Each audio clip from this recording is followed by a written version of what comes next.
All right, we're standing here with Sherry and Matt, who just had the honor of meeting the greatest Intercontinental Champion of all time, the Honky Tonk Man. Guys, that must have been pretty cool. It's awesome.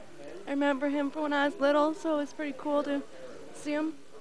You're an old school wrestling fan. You remember the Honky Tonk Man back in the day with the WWE? Oh, the brothers forced me to watch it, so yeah, I'm a fan. Awesome. Matt? Oh, yeah, I used to watch it all the time. It's just cool to actually see him in person, you know? It's cool to get the opportunity. So. All right, thanks, guys.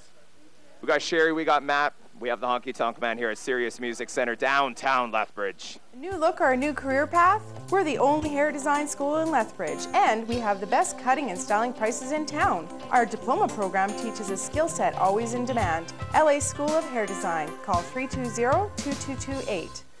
How you doing, Southern Alberta? This is Stormbringer from Power Zone Wrestling, and I have with us today a very special guest, the greatest Intercontinental Champion of all time, the Honky Tonk Man. Welcome to Southern Alberta, Honky Tonk Man. Well, it's great to be here, and I'm glad you got that introduction the way it should be. The greatest WWE Intercontinental Champion, but there's one thing, of all time. So you got to put that emphasis on that word.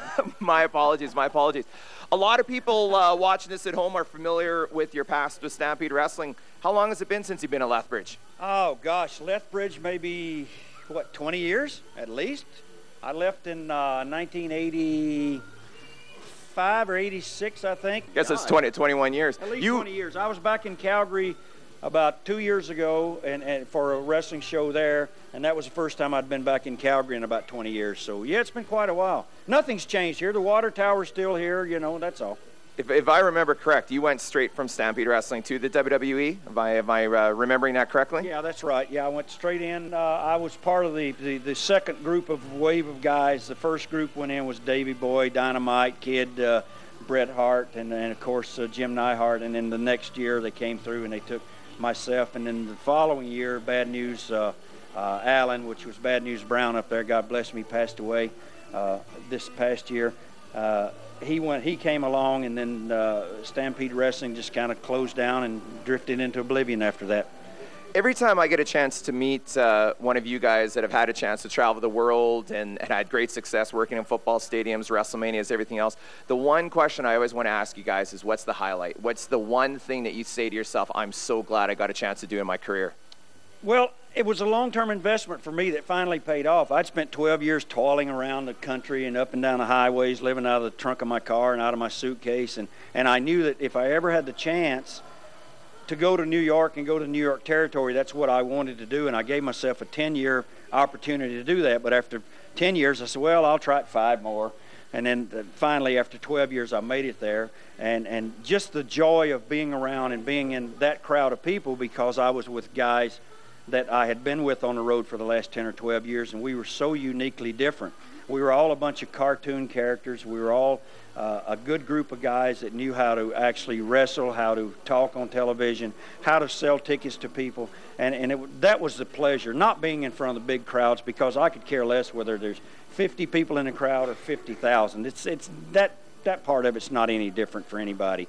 You know, you get over that thrill of the loud noise and everything, but you know, some places I've been in a VFW hall or a Ukrainian community center, there, I mean, 50, 75 people make the same amount of noise in a small building as 50,000. And coming over here to be with you guys and your organization, it's the same for me.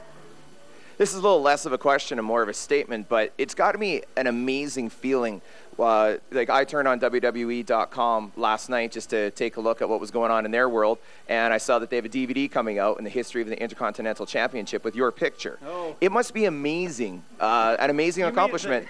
Well, you know, years later that you're still recognized, and I mean, you even look at the people here waiting to get an autograph with you. I mean, you've got every generation of wrestling fan. I mean, that must be an absolutely incredible feeling to know that you've hit home with that many people. Yeah, it's you know, that's the best part of being in sports and entertainment, and we're lucky to have been wrestling that we're in both sports and entertainment. But for them to continue to put out DVDs and put out these things and show these little clips of you on television or have you on their web page, it introduces me, and of course the action figures that come out now, it introduces me to the younger generation of wrestling fans. And I have a lot of people come along and they say, I watched you when I was my son's size. And I said, well, I look the same. He goes, yeah, you really do. And I said, well, what happened to you? Well, I grew up and now I got 2 kids. And man, we were watching all your videos last night, so they knew who you were. And the little kids were just as excited because of the action figures and, like you said, the DVD projects and things. You know, what it does is continue to reinvent yourself. And as long as they're playing those clips and things, and as long as I look the same. People, does he look all right? You know what, as a fan of this business and as one of the owners of Power Zone Wrestling, I got to say thanks. You've given me some unbelievable memories as a fan, and you've now given me an unbelievable memory as a business owner. So from everyone in Southern Alberta, myself, everyone associated with PZW, thanks for coming to Lethbridge. This is a great pleasure, and I'm glad to be with Power Zone, and I hope we can do it again. I know that we had a great event, and this is only going to get better. Thank you, sir. Thank you. This has been the Stormbringer with Shaw Television, bringing the Honky Tonk Man and the best in wrestling entertainment to Southern Alberta. Take care, people. Get ready to get leaner, stronger, fitter, faster. Popeye Sports Supplements. We have products to get you into the game, even if that game is to look your best. Popeye Sports Supplements. 1289 3rd Avenue South. Do you got any last words you want with the Intercontinental Champion, the greatest Intercontinental Champion? He's the Honky Tonk Man. He's the coolest. He's conky, and he's definitely not bad. He's the greatest. There you go, folks. Straight from Murray. Welcome to Flight Center. This is Sarah. At Flight Center, we go out of our